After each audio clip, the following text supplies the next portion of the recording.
ಕೊಲೆ ಕೇಸ್ನಲ್ಲಿ ಜಾಮೀನಿಗೆ ಅರ್ಜಿ ಸಲ್ಲಿಸಿದ ದರ್ಶನ್ಗೆ ನಿರಾಸೆ ಆಗಿದೆ. ದರ್ಶನ್ ಜಾಮೀನು ಅರ್ಜಿ ಸೆಪ್ಟೆಂಬರ್ 27ಕ್ಕೆ ಮುಂದೂಡಿಕೆ ಆಗಿದೆ.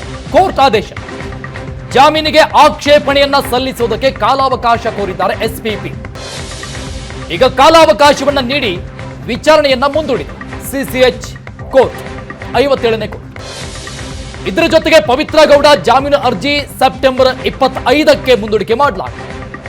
ಜಾಮೀನು ಅರ್ಜಿ ಮುಂದೂಡಿಕೆ ಬೆನ್ನಲ್ಲೇ ಜೈಲಿಗೆ ದರ್ಶನ್ ಪತ್ನಿ ಭೇಟಿ ಕೊಟ್ಟಿದ್ದಾರೆ. ಇನ್ನಷ್ಟು ಡೀಟೇಲ್ಸ್ ಕೊಡ್ತಾರೆ ನಮ್ಮ ಪ್ರತಿನಿಧಿ ರಮೇಶ್. ಮತ್ತೆ ಲೈವ್ ನಲ್ಲಿ ಇದ್ದಾರೆ. ರಮೇಶ್, ಈ ಮೂವರ ಮೇಲೆ ಕೊಲೆ ಆರೋಪ ಇರಲಿಲ್ಲ, ಜಾಮೀನು ಸಿಕ್ತು. ಆದ್ರೆ ಬಹಳಷ್ಟು ನಿರೀಕ್ಷೆಯಲ್ಲಿದ್ದಂತ A2 ಮತ್ತು A1 ಆರೋಪಿ ದರ್ಶನ್ ಮತ್ತು ಪವಿತ್ರ ಗೌಡರು ಕೂಡ ಇಬ್ಬರು ಜಾಮೀನು ನಿರೀಕ್ಷೆಯಲ್ಲಿದ್ರು. ಆದ್ರೆ ಈಗ ಮುಂದೂಡಿಕೆ ಆಗಿದೆ. ಸೊ ಆ ಸಂಬಂಧಪಟ್ಟಂಗೆ ಏನ್ ಡೀಟೇಲ್ಸ್ ಇದೆ? ಅರುಣ್, ಇವತ್ತು ಈ ಒಂದು ಪ್ರಕರಣದ A1 ಆರೋಪಿ ಪವಿತ್ರ ಗೌಡ ಮತ್ತು A2 ಆರೋಪಿ ದರ್ಶನ್ ಅವರು ಸಲ್ಲಿಸಿದಂಥ ಜಾಮೀನು ಅರ್ಜಿಯ ವಿಚಾರಣೆ ಬಂತು. ಈ ಸಂದರ್ಭದಲ್ಲಿ 57ನೇ ಸೆಷನ್ಸ್ ಕೋರ್ಟ್ನ ನ್ಯಾಯಾಧೀಶರಾದ ಜಯಶಂಕರ್ ಅವರು ವಿಚಾರಣೆಯನ್ನು ಕೈಗೆತ್ತಿಕೊಳ್ಳುವಂಥ ಸಂದರ್ಭದಲ್ಲಿ SPP ಪರವಾಗಿ ಅವರ ಜೂನಿಯರ್ ಬಂದಂಥ ವಕೀಲರುಗಳು ಅಂದರೆ ಆಕ್ಷೇಪಣೆಯನ್ನು ಸಲ್ಲಿಸಲಿಕ್ಕೆ ಇನ್ನೊಂದಷ್ಟು ಕಾಲಾವಕಾಶ ಬೇಕು ಅನ್ನುವಂಥ ನಿಟ್ಟಿನಲ್ಲಿ ಮನವಿಯನ್ನು ಮಾಡ್ತಾರೆ. ಅಂದರೆ ಶನಿವಾರ ಅಷ್ಟೇ ದರ್ಶನ್ ಪರ ವಕೀಲರಂತ ಸುನೀಲ್ ಕುಮಾರ್ ಒಂದು ಜಾಮೀನು ಅರ್ಜಿಯನ್ನು ಸಲ್ಲಿಸಿ ಅಂದರೆ SPP ಅವರಿಗೆ ನೋಟಿಸನ್ನು ಕೊಡಿಸುವಲ್ಲಿ ಯಶಸ್ವಿಯಾಗಿದ್ದರು. ಆದರೆ ಇವತ್ತು ಆಕ್ಷೇಪಣೆಯನ್ನು ಸಲ್ಲಿಸಬಹುದು SPP ಅವರು ಅನ್ನೋ ನಿರೀಕ್ಷೆಗಳಿತ್ತು. ಆದರೆ ಅವರಿಗೆ ಒಂದು ಅರ್ಜಿಯ ಪ್ರತಿ ಇನ್ನೂ ಸಿಕ್ಕಿರಲಿಲ್ಲ. ಇವತ್ತು ಅರ್ಜಿಯ ಪ್ರತಿಯನ್ನು ತೆಗೆದುಕೊಂಡಿದ್ದಾರೆ ಮತ್ತು ನೋಟಿಸ್ ಪ್ರತಿಯನ್ನು ತೆಗೆದುಕೊಂಡಿರುವಂಥದ್ದು. ಮತ್ತು ದರ್ಶನ್ ವಿರುದ್ಧ ಒಂದು ಗಂಭೀರವಾದ ಆರೋಪಗಳಿದೆ. ಅಂದರೆ ಕಿಡ್ನಾಪ್, ಕೊಲೆ, ಅಂದರೆ ಸಾಕ್ಷ್ಯನಾಶ, ಷಡ್ಯಂತ್ರ, ಇದು ಎಲ್ಲವೂ ಕೂಡ ಇರೋದ್ರಿಂದ ಸಾಕಷ್ಟು ಆರೋಪಗಳಿರುವಂಥದ್ದು. ಹಾಗಾಗಿ ಸುದೀರ್ಘವಾದಂಥ ಅರ್ಜಿಯನ್ನು ಅಧ್ಯಯನ ಮಾಡಿ ಚಾರ್ಜ್ ಶೀಟ್ನಲ್ಲಿರುವಂಥ ಅಂಶಗಳನ್ನು ಕ್ರೋಢೀಕರಿಸಿಕೊಂಡು ಒಂದು ಆಕ್ಷೇಪಣೆಯನ್ನು ಸಲ್ಲಿಸಬೇಕಾಗಿರುವಂಥದ್ದು ಮತ್ತು ಈ ಸಂಬಂಧಪಟ್ಟಂತೆ ಹೆಚ್ಚಿನ ಕಾಲಾವಕಾಶಗಳು ಬೇಕು ಅನ್ನುವಂಥ ಮನವಿಯನ್ನು ಕೂಡ ಮಾಡಿದರು. ಹಾಗಾಗಿ 4 ದಿನಗಳ ಕಾಲ ಅಂದರೆ ಸಮಯಾವಕಾಶ ಬೇಕು ಅಂತೇಳಿ ಮನವಿಯನ್ನು ಮಾಡಿದರು. ಹಾಗಾಗಿ SPP ಪರ ವಕೀಲರ ಒಂದು ಮನವಿಯನ್ನು ಪುರಸ್ಕಾರ ಮಾಡಿ ಸೆಪ್ಟೆಂಬರ್ 27ಕ್ಕೆ ಅಂದರೆ ಶುಕ್ರವಾರಕ್ಕೆ ವಿಚಾರಣೆಯನ್ನು ಮುಂದೂಡಿರುವಂಥದ್ದು. ಮತ್ತು ಇನ್ನು ಕಳೆದ ವಾರ ಅರ್ಜಿ ಸಲ್ಲಿಸಿದಂಥ ಪವಿತ್ರ ಗೌಡ ಅರ್ಜಿ ವಿಚಾರಣೆಗೆ ಬಂದ ಸಂದರ್ಭದಲ್ಲಿ ಕೂಡ ಅವರ ಅರ್ಜಿಗೆ ಸಂಬಂಧಪಟ್ಟಂತೆ ಆಕ್ಷೇಪಣೆ ಸಲ್ಲಿಸಲಿಕ್ಕೆ 2 ದಿನಗಳ ಕಾಲಾವಕಾಶ ಕೊಟ್ಟಿರುವಂಥದ್ದು. ಅಂದರೆ ಸೆಪ್ಟೆಂಬರ್ 25ಕ್ಕೆ ಪವಿತ್ರ ಗೌಡ ಜಾಮೀನು ಅರ್ಜಿಗೆ ಸಂಬಂಧಪಟ್ಟಂತೆ ಆಕ್ಷೇಪಣೆಯನ್ನು ಸಲ್ಲಿಸಬೇಕು. ಅಂದರೆ ಸಾಮಾನ್ಯವಾಗಿ ಯಾವುದೇ ಒಂದು ಕ್ರೈಮ್ನಲ್ಲಿ ಭಾಗಿಯಾದಂಥ ಆರೋಪಿಗಳು ಜಾಮೀನು ಅರ್ಜಿಯನ್ನು ಸಲ್ಲಿಸಿದ್ದೇ ಆದಲ್ಲಿ ಆ ಅರ್ಜಿ ಕೋರ್ಟ್ ಮುಂದೆ ಬಂದ ಸಂದರ್ಭದಲ್ಲಿ ಪ್ರತಿವಾದಿಗಳಿಗೆ ಅಂದರೆ ಪೊಲೀಸರ ಪರವಾಗಿರುವಂಥ PP-ಗಳಿಗೆ ಒಂದು ನೋಟಿಸನ್ನು ಕೊಡುವಂಥದ್ದು, ಅವರು ಅದಕ್ಕೆ ಸಂಬಂಧಪಟ್ಟಂತೆ ಆಕ್ಷೇಪಣೆಯನ್ನು ಸಲ್ಲಿಸಿ ಅದಕ್ಕೆ ಸಂಬಂಧಪಟ್ಟಂತೆ ಎರಡೂ ಕಡೆ ಸುದೀರ್ಘವಾದ ವಾದ ಪ್ರತಿವಾದವನ್ನು ಆಲಿಸಿದ ನಂತರವಷ್ಟೇ ಜಾಮೀನು ಅರ್ಜಿಗೆ ಸಂಬಂಧಪಟ್ಟಂತೆ ಆದೇಶ ಹೊರಗಡೆ ಬರುವಂಥ ಪ್ರಕ್ರಿಯೆಗಳು ನಡೀತದೆ. ಹಾಗಾಗಿ ಈ ಎಲ್ಲ ಪ್ರಕ್ರಿಯೆಗಳು ನಡಿಬೇಕು ಅನ್ನೋದಾದರೆ ಆದರೆ ಇನ್ನೂ 1 ವಾರಗಳ ಸಮಯಾವಕಾಶ ಬೇಕಾಗುತ್ತೆ. ಯಾಕೆಂದರೆ ಆಕ್ಷೇಪಣೆ ಸಲ್ಲಿಸಲಿಕ್ಕೆ ದರ್ಶನ್ ಅರ್ಜಿಗೆ ಸಂಬಂಧಪಟ್ಟಂತೆ ಶುಕ್ರವಾರ ಇರೋದ್ರಿಂದ ಶುಕ್ರವಾರ ಆಕ್ಷೇಪಣೆಯನ್ನು ಸಲ್ಲಿಸಿ ಅವತ್ತೇ ಆರ್ಗ್ಯುಮೆಂಟ್ ನಡೆದಿದ್ದೇ ಆದಲ್ಲಿ ಅಥವಾ ಅವರ ಎರಡೂ ಕಡೆ ಆರ್ಗ್ಯುಮೆಂಟ್ ನಡೀಬೇಕು ಅಂದರೆ ಒಂದಷ್ಟು ಹೆಚ್ಚು ಕಾಲ ಬೇಕಾಗುತ್ತೆ. ಹಾಗಾಗಿ ಈ ವಾರಾಂತ್ಯದ ಒಳಗೂ ಕೂಡ ದರ್ಶನ್ ಅರ್ಜಿಗೆ ಸಂಬಂಧಪಟ್ಟಂತೆ ಆದೇಶ ಬರುವಂಥ ಸಾಧ್ಯತೆಗಳು ಕಡಿಮೆ. ಹಾಗಾಗಿ ಮುಂದಿನ ವಾರದ ಹೊತ್ತಿಗೆ ವಾದ ಪ್ರತಿವಾದ ಮುಕ್ತಾಯ ಆಗಿ ಅಂದರೆ ಆದೇಶ ಬರುವಂಥ ಸಾಧ್ಯತೆಗಳಿರುವಂಥದ್ದು. ಆದರೆ ಸೆಷನ್ಸ್ ಕೋರ್ಟ್ನಲ್ಲಿ ದರ್ಶನ್ಗೆ ಬೇಲ್ ಆಗುತ್ತಾ ಇಲ್ವಾ ಅನ್ನುವಂಥ ಸಾಕಷ್ಟು ಚರ್ಚೆಗಳಿರುವಂಥದ್ದು. ಹಾಗಾಗಿ ಕೆಲ ಕಾನೂನು ಪಂಡಿತರು ಹೇಳುವಂಥದ್ದು ಅವ್ರ ಮೇಲೆ ಇರುವಂಥ ಅಂದರೆ ಗಂಭೀರ ಆರೋಪಗಳಿಗೆ ಸಂಬಂಧಪಟ್ಟಂತೆ ಸೆಷನ್ ಕೋರ್ಟ್ನಲ್ಲಿ ಬೇಲ್ ಸಿಗುವಂಥ ಸಾಧ್ಯತೆಗಳು ಕಡಿಮೆ ಅಂತಾರೆ. ಆದರೆ ಏನೇ ಆದೇಶ ಬಂದರೂ ಕೂಡ ಇನ್ನೂ ಆದೇಶ ಬರಲಿಕ್ಕೆ ಇನ್ನೂ 1 ವಾರಗಳ ಕಾಲಾವಕಾಶ ಬೇಕಾಗಬಹುದು. ಹಾಗಾಗಿ ಇವತ್ತು ವಿಚಾರಣೆ ಮುಂದೂಡಿಕೆ ಆಗಿದೆ. ಶುಕ್ರವಾರ ಏನಾಗುತ್ತೆ ನೋಡಬೇಕಾಗಿರುವಂತಹದ್ದು. ಅರುಣ್, ರಮೇಶ್, ಈ ಪ್ರಕರಣದ ಆರೋಪಿ ನಂಬರ್ 15, 16 ಮತ್ತು 17 ಈ ಮೂವರಿಗೇನು ಜಾಮೀನು ಸಿಕ್ಕಿದೆ.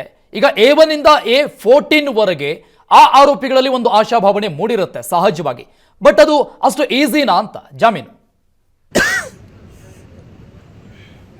ಖಂಡಿತ ಈಸಿ ಇಲ್ಲ ಅರುಣ್. ಯಾಕೆಂದರೆ SPP ಅವರು ಓಪನ್ ಕೋರ್ಟಲ್ಲಿ ಹೇಳಿದಂತಹ ವಿಚಾರವನ್ನು ನೋಡಿದರೆ ಈ 3 ಆರೋಪಿಗಳ ವಿರುದ್ಧ ಇರುವಂಥದ್ದು ಕೇವಲ 201 IPC ಸೆಕ್ಷನ್ ಇರುವಂಥದ್ದು, ಕೇವಲ ಸಾಕ್ಷ್ಯನಾಶ, ಅದು 7 ವರ್ಷಕ್ಕಿಂತ ಕಡಿಮೆ ಪ್ರಮಾಣದ ಶಿಕ್ಷೆ ಇರುವಂತಹ ಸೆಕ್ಷನ್ಗಳಾಗಿರುವಂಥದ್ದು. ಹಾಗಾಗಿ ಇವರುಗಳು ಮ್ಯಾಜಿಸ್ಟ್ರೇಟ್ ಮುಂದೆ ಹೋಗಿ ಶ್ಯೂರಿಟಿ ಬಾಂಡನ್ನು ಎಕ್ಸಿಕ್ಯೂಟ್ ಮಾಡಿ ಬೇಲನ್ನು ಪಡ್ಕೊಳ್ಬೋದು. ಇವರ ಬೇಲಿಗೆ ಸಂಬಂಧಪಟ್ಟಂತೆ ಹೆಚ್ಚಾದಂಥ ನಮ್ಮ ಆಕ್ಷೇಪಗಳಿಲ್ಲ ಅನ್ನೋಂಥದ್ದು. ಆದರೆ ಅದೇ ಸಂದರ್ಭದಲ್ಲಿ ಇನ್ನುಳಿದಂಥ 1 to 14 ಆರೋಪಿಗಳಿಗೆ ಈ ಒಂದು ಗಂಭೀರ ಆರೋಪಗಳಿಂದ ಆ ವಿಚಾರದಲ್ಲಿ ಈ ಕೇಸ್ನಲ್ಲಿರುವಂಥ ಮೆರಿಟ್ಗಳನ್ನು ಆಧರಿಸಿ ನಾವು ವಾದವನ್ನು ಮಂಡಿಸ್ತೇವೆ, ಅವರಿಗೆ ಬೇಲ್ ಸಿಗುವಂಥ ವಿಚಾರದಲ್ಲಿ ಯಾವುದೇ ಮುಲಾಜಿಲ್ಲ ಅನ್ನುವಂಥ ಒಂದು ವಾದವನ್ನು ಮಾಡ್ಕೊಂಡು ಮಂಡಿಸಿದ್ರು. ಹಾಗಾಗಿ ಅದನ್ನು ನೋಡ್ತಾ ಹೋದರೆ A1, A2 ಆರೋಪಿ ಸೇರಿದಂತೆ A14 ಪ್ರದೂಷವರೆಗೂ ಕೂಡ ಅವರು ಕಿಡ್ನಾಪ್ ಮಾಡಿಸಿ, ಕೊಲೆ ಮಾಡಿ, ಷಡ್ಯಂತ್ರವನ್ನು ನಡೆಸಿ, ಸಾಕ್ಷ್ಯನಾಶ ಮಾಡಿ ಮತ್ತು ಏನೋ ಎಲ್ಲ ಆರೋಪದಲ್ಲಿ ನೇರವಾಗಿ ಭಾಗಿಯಾಗಿರುವಂಥ ಆರೋಪಿಗಳಿಗೆ ಬೇಲ್ ಸಿಗುವಂಥದ್ದು ಅಷ್ಟು ಈಸಿ ಇಲ್ಲ. ಅದಕ್ಕೆ SPP ಅವರು ಎಲ್ಲಿಯವರೆಗೆ ಪೊಲೀಸರ ತನಿಖೆಯನ್ನು ನಡೆಸಿ ಆರೋಪ ಪಟ್ಟಿಯನ್ನು ಸಲ್ಲಿಸಿದ್ದಾರೆ, ಆರೋಪ ಪಟ್ಟಿಯಲ್ಲಿರುವಂಥ ಎಲ್ಲ ಅಂಶಗಳು ಮತ್ತು ಅವರು ನಡೆಸಿರುವಂಥ ಕುಕೃತ್ಯ ಮತ್ತು ಷಡ್ಯಂತ್ರಗಳನ್ನು ವಿಚಾರಗಳಿಟ್ಟುಕೊಂಡು ಅಂದರೆ ವಾದವನ್ನು ಮಂಡಿಸುತ್ತಿದ್ದಾರೆ. ಹಾಗಾಗಿ ಇನ್ನುಳಿದಂಥ 1 to 14 ಆರೋಪಿಗಳಿಗೆ ಬೇಲ್ ಸಿಗುವಂಥದ್ದು ಅಷ್ಟು ಈಸಿ ಅಲ್ಲ. ಯಾಕೆಂದರೆ ಈ ಒಂದು ಪ್ರಕರಣದಲ್ಲಿ ಅಂದರೆ ಪೊಲೀಸರನ್ನು ತನಿಖೆ ಮಾಡಿದರೆ ಅತ್ಯುತ್ತಮವಾದಂಥ ತನಿಖೆ ನಡೆದಿದೆ, ಒಂದು ಉತ್ತಮವಾದಂಥ ಚಾರ್ಜ್ ಶೀಟ್ ಸಲ್ಲಿಸಿದ್ದಾರೆ ಅನ್ನುವಂಥ ನಿಟ್ಟಿನಲ್ಲಿ ಕೂಡ ಶನಿವಾರ ನ್ಯಾಯಾಧೀಶರು ಅಭಿಪ್ರಾಯವನ್ನು ವ್ಯಕ್ತಪಡಿಸಿದ್ರು. ಯಾಕೆಂದರೆ ಈ ಸಂದರ್ಭದಲ್ಲಿ SPP ಅವರು ಕಳೆದ 23 ವರ್ಷದ ನನ್ನ ಸರ್ವಿಸಲ್ಲಿ ಒಂದು ಬೆಸ್ಟ್ ಚಾರ್ಜ್ ಶೀಟ್ ಅಂತ ಹೇಳಿ ಒಂದು ಕಾಂಪ್ಲಿಮೆಂಟ್ ಮಾಡೋ ಸಂದರ್ಭದಲ್ಲಿ ಕೂಡ ಜಡ್ಜ್ ಹೇಳ್ತಾರೆ, ಹೌದು ನಾನು ಚಾರ್ಜ್ ಶೀಟನ್ನು ನೋಡಿದ್ದೇನೆ, ಅತ್ಯುತ್ತಮವಾದಂಥ ತನಿಖೆ ನಡೆದಿದೆ ಅನ್ನುವಂಥದ್ದು. ಹಾಗಾಗಿ ಆರೋಪಿಗಳ ವಿರುದ್ಧ ಮಾಡಿರುವಂಥ ಆರೋಪಗಳು, ಕಲೆ ಹಾಕಿದಂಥ ಸಾಕ್ಷಿಗಳೆಲ್ಲವೂ ಕೂಡ ಸಾಕಷ್ಟು ಗಟ್ಟಿಯಾಗಿರುವಂಥ ಹಿನ್ನೆಲೆಯಲ್ಲಿ ಇನ್ನುಳಿದಂಥ ಆರೋಪಿಗಳಿಗೆ 1 to 14 ಆರೋಪಿಗಳಿಗೆ ಬೇಲ್ ಸಿಗುವಂಥದ್ದು ಅಷ್ಟು ಈಸಿ ಅಲ್ಲ. ಹಾಗಾಗಿ ತನಿಖೆ ನಡೆಯುವ ಸಂದರ್ಭದಲ್ಲಿ ಸಾಕಷ್ಟು ಸಾಕ್ಷಿಗಳನ್ನ ಕಲೆ ಹಾಕಿದ್ದಾರೆ. ಇನ್ನು ಜಾಮೀನು ಅರ್ಜಿ ವಿಚಾರಣೆಗೆ ಬಂದಂಥ ಸಂದರ್ಭದಲ್ಲಿ ಎಲ್ಲವನ್ನೂ ಕೂಡ ಕೋರ್ಟ್ ಗಮನಕ್ಕೆ ತರುವಂಥ ಕೆಲಸಗಳನ್ನು ಮಾಡುವಂತಹ SPP ಅವರು ಇನ್ನು ಉಳಿದಂಥ ಆರೋಪಿಗಳಿಗೆ ಯಾವುದೇ ಕಾರಣಕ್ಕೂ ಬೆಲೆನ ಕೊಡಬೇಡಿ ಅಂತೇಳಿ ಆರ್ಗ್ಯುಮೆಂಟ್ ಅನ್ನು ಮಾಡ್ತಾರೆ. ಆ ಸಂದರ್ಭದಲ್ಲಿ ಕೋರ್ಟು ಹೆಚ್ಚು ಆರೋಪ ಇರುವಂತಹ ಆರೋಪಿಗಳಿಗೆ ಒಂದು ಜಾಮೀನನ್ನು ನೀಡುವಂಥ ಸಾಧ್ಯತೆಗಳು ತೀರಾ ಕಡಿಮೆ ಇರುವಂಥದ್ದು. ಹಾಗಾಗಿ ಏನು ಆದೇಶ ಆಗುತ್ತೆ, ಹೀಗೆ ಆಗುತ್ತೆ ಅನ್ನುವಂಥದ್ದನ್ನ ಪ್ರಿಡಿಕ್ಟ್ ಮಾಡಲಿಕ್ಕೆ ಸಾಧ್ಯ ಇಲ್ಲ. ಆದರೆ ಕೆಲ ಕಾನೂನು ಪಂಡಿತರು ಹೇಳೋ ಪ್ರಕಾರ ಇನ್ನುಳಿದಂಥ ಆರೋಪಿಗಳಿಗೆ ಜಾಮೀನು ಸಿಗುವಂಥದ್ದು ಅಷ್ಟು ಈಸಿ ಅಲ್ಲ ಅನ್ನೋಂಥದ್ದು. ಆದರೆ ಪ್ರಯತ್ನಗಳನ್ನು ಮಾಡ್ತಾ ಇದ್ದಾರೆ. ಸೆಷನ್ ಕೋರ್ಟು ಅಥವಾ ಹೈಕೋರ್ಟ್ ಮುಂದಿನ ಮೇಲಿನ ಕೋರ್ಟ್ಗಳಿಗೆ ಅವರು ಜಾಮೀನಿಗಾಗಿ ಒಂದಷ್ಟು ಅರ್ಜಿಗಳನ್ನು ಸಲ್ಲಿಸುವಂಥದ್ದು, ಅಲ್ಲಿ ಆರ್ಗ್ಯುಮೆಂಟ್ಗಳನ್ನು ಮಾಡಿಸುವಂಥ ಒಂದಷ್ಟು ಪ್ರಯತ್ನಗಳನ್ನು ಮುಂದುವರಿಸ್ತಾರೆ ಒಂದು ವೇಳೆ ಸೆಷನ್ ಕೋರ್ಟಲ್ಲಿ ಸಿಗದೇ ಇದ್ದರೆ. ಆದರೆ ಇಲ್ಲಿ ನೋಡ್ತಾ ಹೋದರೆ 1 to 14 ಆರೋಪಿಗಳ ವಿರುದ್ಧ ಗಂಭೀರ ಆರೋಪಗಳಿದೆ. ಅದನ್ನು ಕೋರ್ಟ್ ಗಮನಕ್ಕೆ ತರುವ ನಿಟ್ಟಿನಲ್ಲಿ ಪೊಲೀಸರಾಗಲಿ SPP ಅವರಾಗಲಿ ಒಂದಷ್ಟು ಪ್ರಯತ್ನವನ್ನು ಮಾಡುವಂಥದ್ದು ಖಂಡಿತ.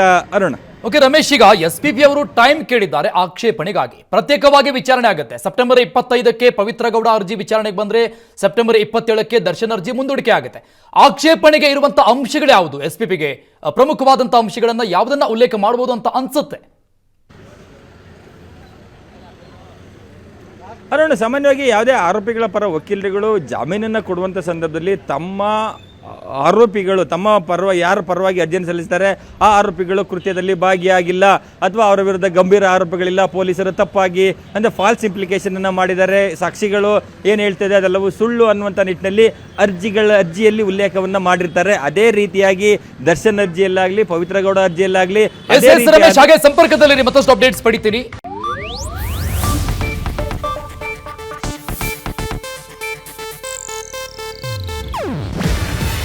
ಇದು ಏಷ್ಯಾನೆಟ್ ನ್ಯೂಸ್ ನೆಟ್ವರ್ಕ್ ಪ್ರಸ್ತುತಿ.